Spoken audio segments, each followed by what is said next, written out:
तो हेलो दोस्तों, स्वागत है आपका मेरे आज के इस नए व्लॉग में। तो भाई साहब, आज वो दिन था जिस दिन मुझे जाना था रिपोर्ट लेने। और रिपोर्ट लेने जाने में वो टेंशन था जैसे कि रिज़ल्ट आने का टेंशन होता है, उस टाइप का एक टेंशन मेरे माइंड में था कि भाई आखिर क्या आने वाला है रिपोर्ट में और क्या निकलने वाला है।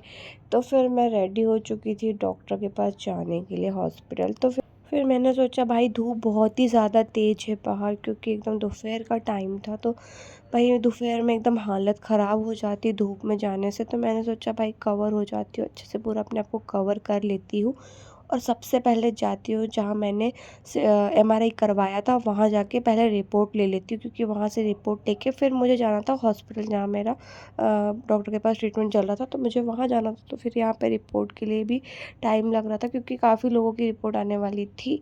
तो मैं यहाँ पे फिर थोड़ी देर वेट कर रही थी रिपोर्ट का। इसके बाद कुछ ही देर बाद फिर उन्होंने मुझे रिपोर्ट ला कर दे दिया और फिर फाइनली मैंने अपनी रिपोर्ट ले ली। अब मैंने उसमें पढ़ा, कुछ मुझे समझ में आया और कुछ मुझे समझ में नहीं आया। तो मैंने बोला अब जो भी है डॉक्टर ही बताएंगे कि आखिर क्या कहानी है इसकी। तो फिर हम लोग हॉस्पिटल के लिए निकल गए और फिर फाइनली हम लोग यहाँ पे हॉस्पिटल आ गए। और हॉस्पिटल में आने के बाद यहाँ पे हमको फिर से रजिस्ट्रेशन करवाना पड़ रहा था, क्योंकि डॉक्टर के पास रीचेकअप के लिए आए थे तो रजिस्ट्रेशन ज़रूरी था। तो फिर हम लोगों ने पहले जाके रजिस्ट्रेशन करवा लिया। फिर इसके बाद हम जैसे ही अंदर गए तो डॉक्टर के पास काफ़ी भीड़ थी, तो उन्होंने हमें वेटिंग हॉल में वेट करने का बोला कि वेट कर लीजिए आप, क्योंकि अभी काफ़ी टाइम लगेगा, आपका नंबर लेट है। तो फिर यहाँ पर रखी हुई थी हाइट और वेट नापने की मशीन। तो मैंने सोचा कि क्यों ना बैठे बैठे जब खाली हूँ तो हाइट और वेट ही नाप लिया जाए। तो फिर मैंने जब वेट नापा तो मुझे और वो हो गया कि यार मेरा वेट फिर बढ़ गया।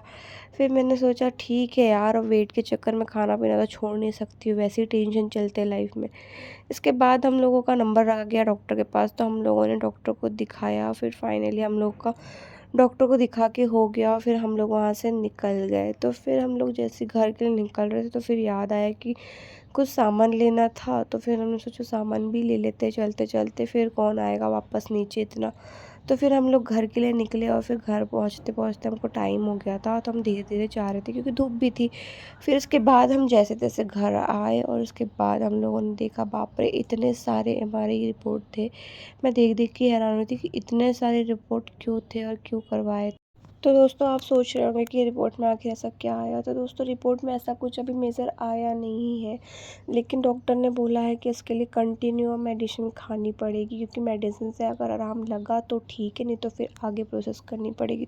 तो मैंने सोचा यार इतने खर्चे, एक तो एमआरआई करवाया तो उसमें इतना बड़ा खर्चा हो गया, उसके बाद अब टैबलेट का खर्चा, क्योंकि टैबलेट इसकी इतनी महंगी आ रही है और टैबलेट का कंटिन्यू डोज लेना। तो मैंने बोला यार अब इतना कैसे क्या होगा, चीज़ें इतना टेंशन है लाइफ में, किस किस चीज़ के पीछे ध्यान दें। बट मैंने बोला ठीक है अब जो है करना तो पड़ेगा ही, क्योंकि जीना है और कुछ करना है तो सब चीज़ों पे ध्यान भी देना ज़रूरी है। तो मैंने बोला ठीक है अब हमारे देख लिए, मैंने रख देती हूँ, क्योंकि अब इसको देख के कुछ होने वाला तो है नहीं, क्योंकि जो होना था हो गया। फिर दोस्तों अगर आपको मेरा व्लॉग अच्छा लगा हो तो आप मेरे वीडियो को लाइक शेयर सब्सक्राइब ज़रूर करें।